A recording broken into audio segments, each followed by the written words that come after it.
কৰিলে, প্ৰবঞ্চনা কৰিলে। আজি চাওক, অসম তথা ভাৰতবৰ্ষ বা পৃথিৱীত কোনো এনেকুৱা চৰকাৰ নাই যে চৰকাৰী এমপ্লয়ী এজনে মাত্ৰ 10,800 টকা আৰু 11,700 টকা একেবাৰে ন্যূনতম মজুৰিত মাহিলী আমাক খটুৱাইছে। কিন্তু আমি শিক্ষাদানৰ দৰে এটা পবিত্ৰ সেৱাত নিজকে বিলীন কৰি আজি আমাক চৰকাৰে কৈছে যে আমাক বোলে কোৱালিটি নাই।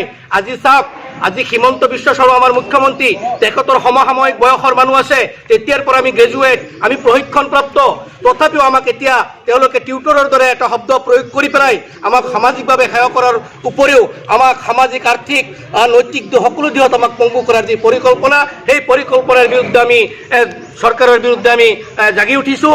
গতিকে আমি চৰকাৰক আহ্বান জনাইছোঁ আপোনালোকৰ জৰিয়তে যে চৰকাৰে যদি অতি সোনকালে ইয়াৰ এটা সুব্যৱস্থা নলয়, আমাক যদি শিক্ষকৰ মৰ্যাদা নিদিয়ে, আমাক যদি জীয়াই থাকিবলৈ মৰ্যাদা নিদিয়ে, তেতিয়াহ'লে আমাৰ কেন্দ্ৰীয় কমিটিয়ে অহা 28 ফেব্ৰুৱাৰী তাৰিখে মানে গুৱাহাটী ডাইৰেক্টৰ অফিচ ঘেৰাও কৰাৰ কাৰ্যসূচীৰ সিদ্ধান্ত গ্ৰহণ কৰিছে। তাৰ পৰৱৰ্তী 10 মাৰ্চৰ পৰা আন্দোলনৰ মানে অনশনৰ কাৰ্যসূচী গ্ৰহণ কৰিছে। তথাপি যদি চৰকাৰে নহয়, এই বিষয়টো লৈ আমাৰ কেন্দ্ৰীয় চৰকাৰ, ৰাষ্ট্ৰপতি লৈ আমাৰ মানে দিল্লীত চলো কাৰ্যসূচী আমি গ্ৰহণ কৰিছোঁ। গতিকে চৰকাৰক অনুৰোধ জনাইছোঁ যাতে আমাৰ সমস্যাখিনি অতি সোনকালে সমাধান কৰি দিয়ে। তাৰ কাৰণে এদিন চাকৰি কৰি যদি ৰিটায়াৰ্ড হয় তথাপি 10 লাখ টকা এখেতক গ্ৰেচুইটি দিব, কিন্তু আজি প্ৰত্যেক দিন ৰিটায়াৰ্ড হৈ আছে, আজিলৈকে 1 টকা কাকোৱে দিয়া নাই। এই ৰিটায়াৰ্ড ইয়াত চাওক, প্ৰত্যেক দিন আমাৰ মানুহবিলাক ৰিটায়াৰ্ড হৈ আছে, আজিলৈকে তেওঁলোকে 1 টকাও দিয়া নাই। সেইকাৰণে চৰকাৰক প্ৰত্যাহ্বান জনাইছোঁ যে যিকোনো আন্দোলনৰ কাৰণে, যিকোনো সমস্যা সমাধান কৰাৰ কাৰণে তেওঁলোক প্ৰস্তুত থাকক। আমি জাগি থাকিম আৰু যেতিয়ালৈকে তেওঁলোকে আমাক সান্তনা কৰে তেতিয়ালৈকে আমি জাগিয়ে থাকিম।